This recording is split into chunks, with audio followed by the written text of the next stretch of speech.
What is up, YouTube? It's your boy Michael back with another video in which we are going to be talking about the TCU Horned Frogs taking on the SMU Mustangs at 7 o'clock Friday night, not Saturday. It's a short week, so let's go and hop into it, y'all. Just a little recap. TCU is coming off a 55-7 win over the Southern Jaguars.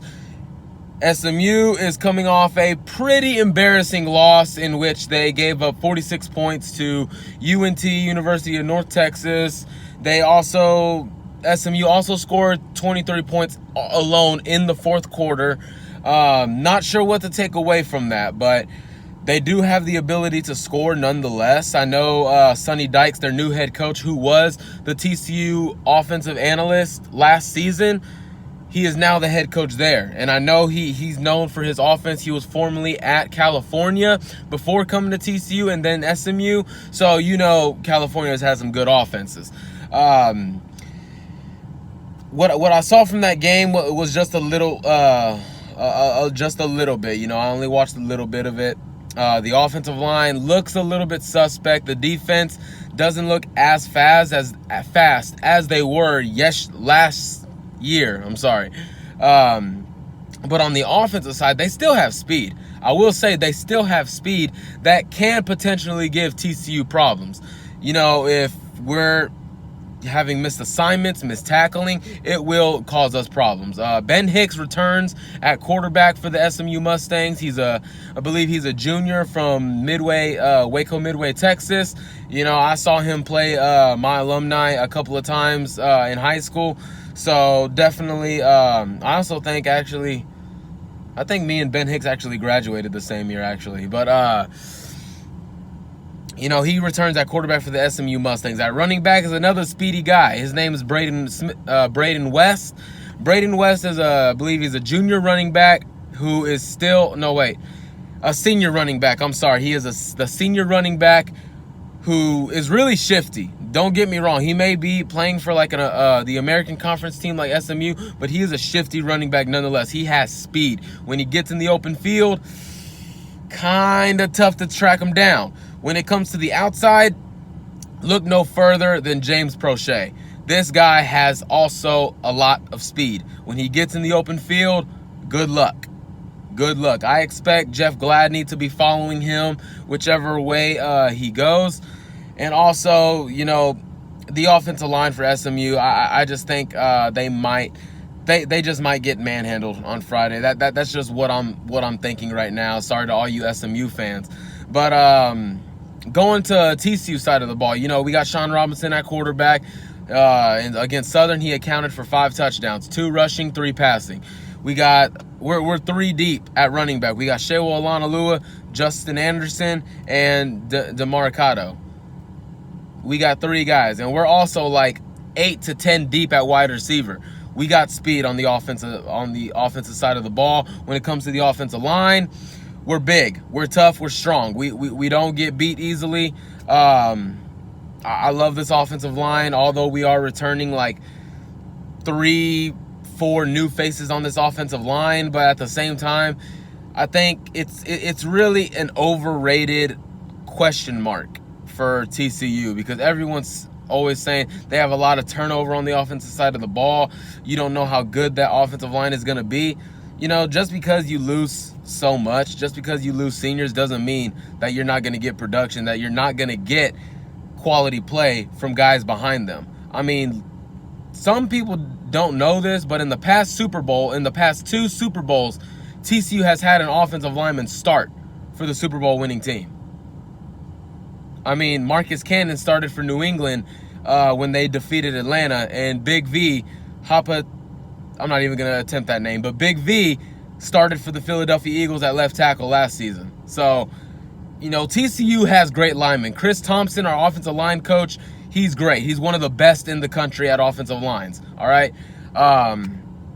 That's one thing I wanted to get off my chest first and foremost because, you know, I really hate that. You know, who does TCU have on the offensive line? You know, we have guys. We have big, strong guys. I don't know why people don't follow that. Either these experts don't follow recruiting, don't follow basically game performance in my mind. On the defensive side of the ball, you know, when it comes to our rotation on the defensive line, we go 8 deep. Hell, even potentially 10 if you count Ezra Tua and George Ellis. You know, we go about 10 deep. On the linebackers, we're about 4 deep, potentially 5 or 6 if you include Montrell Wilson and Ty Summers. But our starters for this game, I expect to be Rico Evans and Garrett Wallow. In the first game for Southern, I did notice that LJ Collier did not play due to team violations. He will be playing in this game. I believe he will start, and Ty Summers is going to be at linebacker. That's what I would think. That's what I would think. I don't know for sure, but that's what my overall opinion would be. Ty Summers is going back to linebacker, and LJ Collier will be at defensive end. So it's going into the secondary. You know, if y'all don't know already, you know, we got Jeff Gladney, Julius Lewis, Ridwan Issahaku, Nico Small, Ennis Gaines. What I expect from this whole thing, guys, you know, again, I'm going to be honest. I expect a blowout. I expect this to be kind of over like it was in the Southern game, be over at halftime. I know last year at halftime, I believe it was like 35-22. Yeah, I don't want to see that this year. I do not want to see busted plays. I don't want to see any of that. All right? I don't.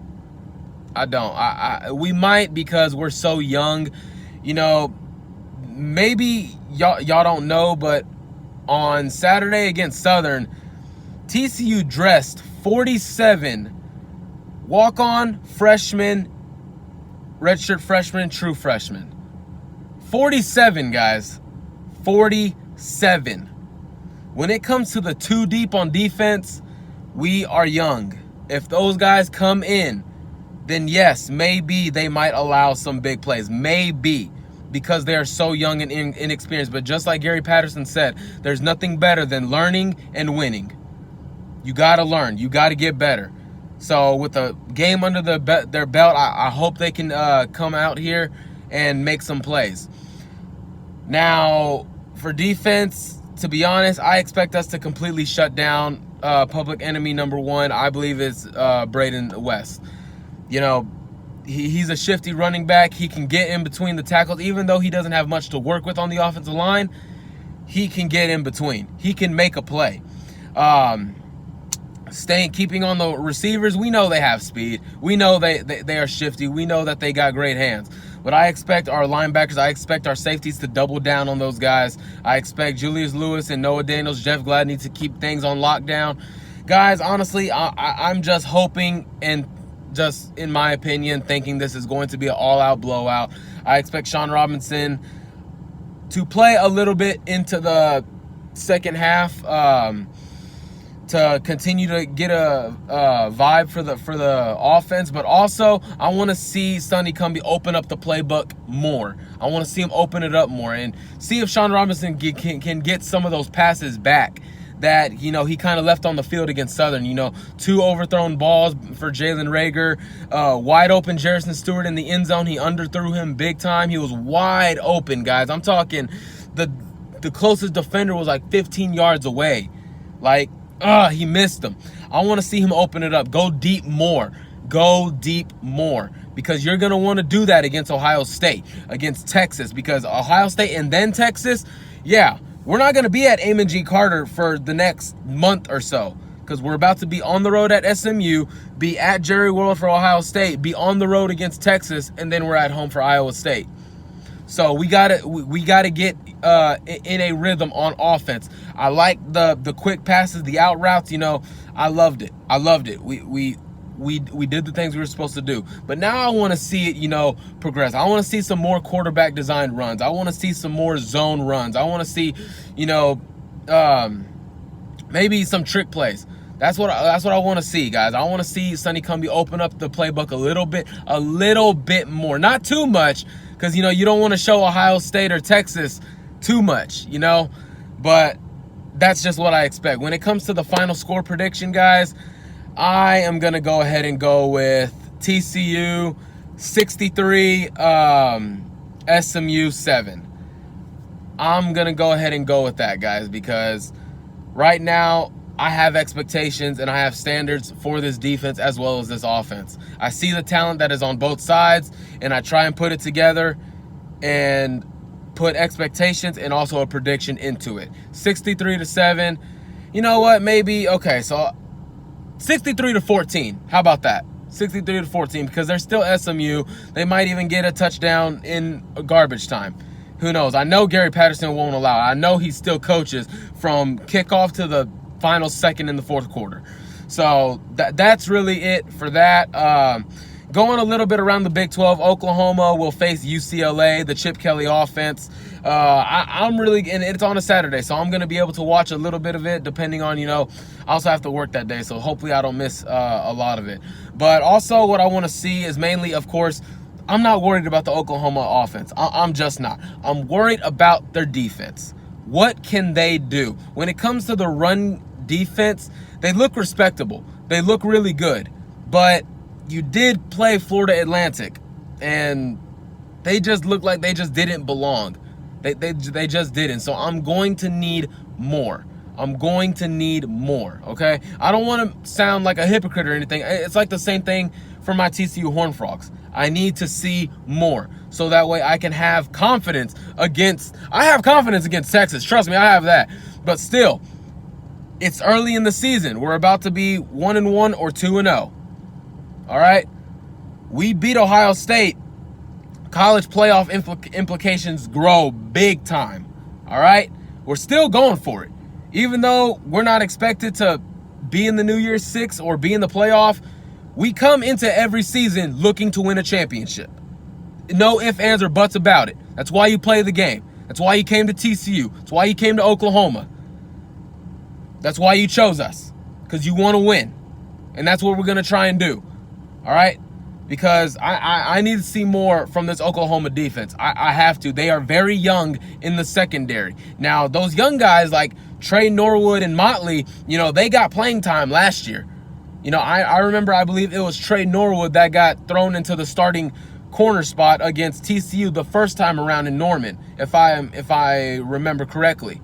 So that I want to see more from that. I want to see more from Kenneth Murray. I want to see more from those linebackers. Because my confidence, of course, I'm still rolling with Oklahoma as the Big 12 favorite. They showed me everything that they needed to on the offensive side of the ball to say we're the favorites. We may be getting into shootouts every week, but you better believe we're going to come out on top, because that's just the talent they have. That's the coach that they have. That's just how it is.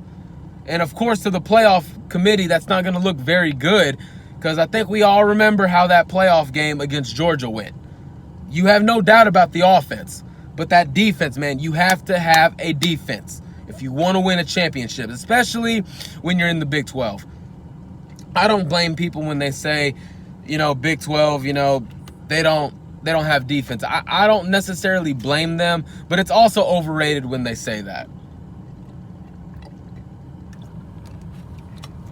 Because as much as I hate them, Texas has a decent defense. They do. See, we all know TCU has the best defense in the Big 12. Iowa State has a respectable defense. Kansas State is always very well coached. But when it comes time to game time, there's just so many talent differences that it just changes. And I know I'm getting a little bit away from the TCU and SMU game, but guys, I'm just going off, my thoughts. Again, I'm going to watch a little bit of Ohio State because that's our next opponent after SMU. And, going back to Oklahoma, I need to see some good stuff from this defense, because UCLA, they're different. Although I don't think they're skyrocketing offense, I think they're better than FAU. Of course, because, it's a group of five. This is a Power Five. Although they are a Pac-12 team, I think they're the weakest conference. I would probably take freaking Florida Atlantic over UCLA, maybe. I just don't know, because UCLA looked horrible the other night against Cincinnati. But, guys, I guess that'll just go ahead and do it for this video. Subscribe to my channel if you're new, guys. Again, happy Labor Day. Stay safe out there. Follow me on Twitter if y'all want to, have more insight on TCU. There are a couple of other good accounts to follow, like Froggle War, Purple Menace Twitter page, you know, all that good stuff, guys. I guess that'll go ahead and do it for this video, guys. I'm gonna go ahead and upload this, and probably got about 3 or 4 hours until I gotta go into work. So yeah, on Labor Day. But y'all go ahead and stay safe out there, and let's get ready for football on Friday for TCU. Go Frogs.